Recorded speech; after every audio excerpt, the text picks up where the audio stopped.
Hello guys, once again welcome back to my YouTube channel. एक बार फिर से आप सबका स्वागत है आज के हमारे इस इंफॉर्मेटिव वीडियो में।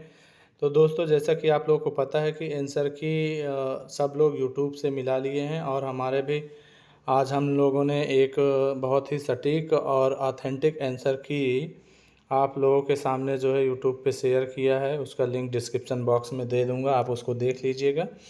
और जहाँ से भी आप मिलाए होंगे उसके आधार पर जो एनालिसिस करने के बाद इस बार की आर ओ की कट ऑफ क्या हो सकती है, इसके विषय में ये वीडियो है। क्या जैसा कि लोग बोल रहे हैं बहुत हलवा पेपर था, एकदम आसान था, इजी था, अब तक के इतिहास का सबसे सरल पेपर, और ऐसा वास्तव में है क्या? सच में ये बहुत आसान पेपर था? और जो लोग कह रहे हैं कि 150 की मेरिट जाएगी, 140 मेरिट जाएगी, जो पहली बार एग्ज़ाम दिए हैं उनको आज लग रहा है एग्ज़ाम देने के बाद कि 140 150 आराम से इतनी मेरिट जाएगी।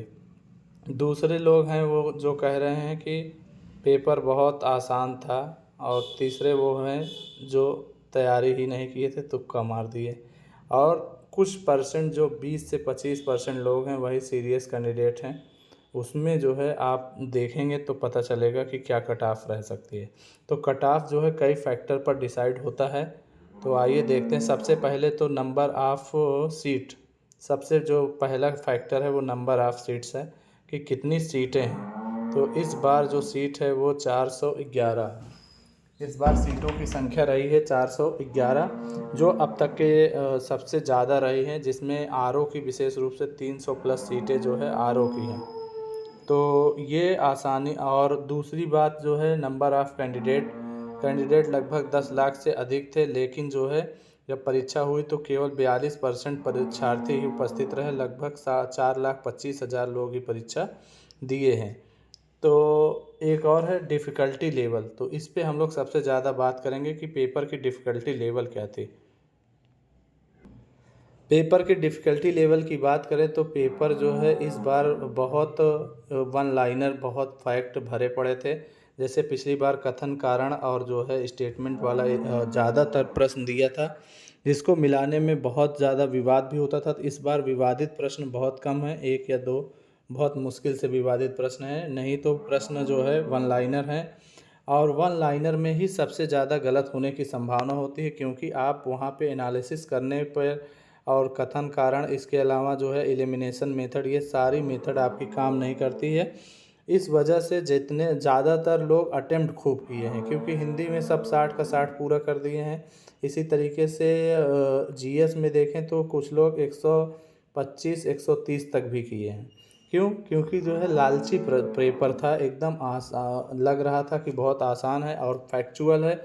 अगर आपको याद रहेगा तो आपका सही है, और अगर आपको नहीं याद है तो आपका गलत है। सीधे से है, उसमें आप कोई दिमाग नहीं लगा सकते, एलिमिनेशन मेथड नहीं लगा सकते। तो ऐसा ही पेपर अभी बीपीएससी का हुआ था, उसमें भी लोग कह रहे थे बहुत ज़्यादा कट ऑफ जाएगी, लेकिन 100 प्लस कट ऑफ नहीं जा पाई। तो हम बात करेंगे कि पेपर की क्या हो सकती है। तो इसमें अगर देखें आप, तो ज़्यादातर लोगों के सवाल गलत भी होंगे बहुत आसानी से।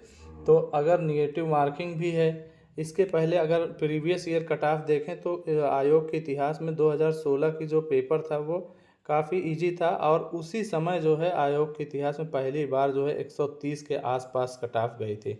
ये जनरल की बात हो रही है। फिर 2017 का जो पेपर हुआ उसमें भी कट ऑफ आपकी 123 से 125 के आसपास रहे। इसी तरीके से 2000 अभी जो 21 का पेपर हुआ था उसमें भी कट ऑफ आपका 122 125 तक में रही। तो ये जो कट ऑफ की एनालिसिस है, जब आयोग के इतिहास में कभी ऐसा गया ही नहीं है, तो 140 कहाँ से हो जाएगा भाई साहब। और जो लोग अभी हिंदी में 60 के 60 कर रहे थे, तो अब वो ज़माना ख़त्म हो गया। हिंदी में 60 में 60 होना, मानवीय त्रुटि नाम की कोई चीज़ होती है जो 1-2% वहाँ से कम हो ही जाएगा। तो वो हो गया। और जीएस में भी ऐसे प्रश्न हैं जो फैक्चुअल हैं, एकदम से आंकड़े पूछा है, 640 दशमलव तक में पूछ लिया है। तो किसी को इतनी चीज़ें याद नहीं होती हैं। अगर आपके 10-20 भी गलत हो गए तो फिर आपका जो है सारी कट ऑफ नीचे चली जाएगी। तो जो मेरा अनुमान है अभी तक का, सीटों की संख्या भी इस बार ज़्यादा है। तो 2023 के आसपास ही रहेगा। निगेटिव मार्किंग जब नहीं थी तब 130 गई थी, तो इस बार तो निगेटिव मार्किंग भी है। तो कुल मिलाकर के जो मेरा अनुमान है उसके हिसाब से जनरल की कट ऑफ आपकी 4 लाख कैंडिडेट परीक्षा दिए हैं, 411 सीट भी है। तो जनरल की कट ऑफ आप ये मान लीजिए कि 120। अभी तो ये यूट्यूब के हिसाब से मैं बता रहा हूँ, यूट्यूब पे जो आपके आंसर की से आपने मिलाया है। अभी माननीय लोक सेवा आयोग की जो आंसर की आएगी उससे जो है लोगों का अपने आप कम से कम 5 से 6 जो है अपने आप गलत हो जाएगा। आयोग की अलग आंसर की आती है, वो अलग आंसर मान लेते हैं, तो फिर आप प्रूफ देते रहिए उसमें। तो ये आपका हो जाएगा 120 122 के ऊपर जितने भी लोग हैं, या एक इसमें से प्लस माइनस आप 3 नंबर और कर लीजिए, मतलब 120 से ले कर के 125, 25 से थोड़ी से ऊपर, यानी ये जनरल की बात हो रही है। आप ये मैं आयोग के आंसर की से हिसाब से बता रहा हूँ कि आयोग की जो आंसर की से अगर आपका इतना सही होगा तो आपका आसानी से हो जाएगा। और अभी यूट्यूब के हिसाब से भी जिनके 125 के आसपास हैं, जनरल में 125 या 120 के आसपास हैं, तो आप उम्मीद कर सकते हैं कि आपका हो जाएगा।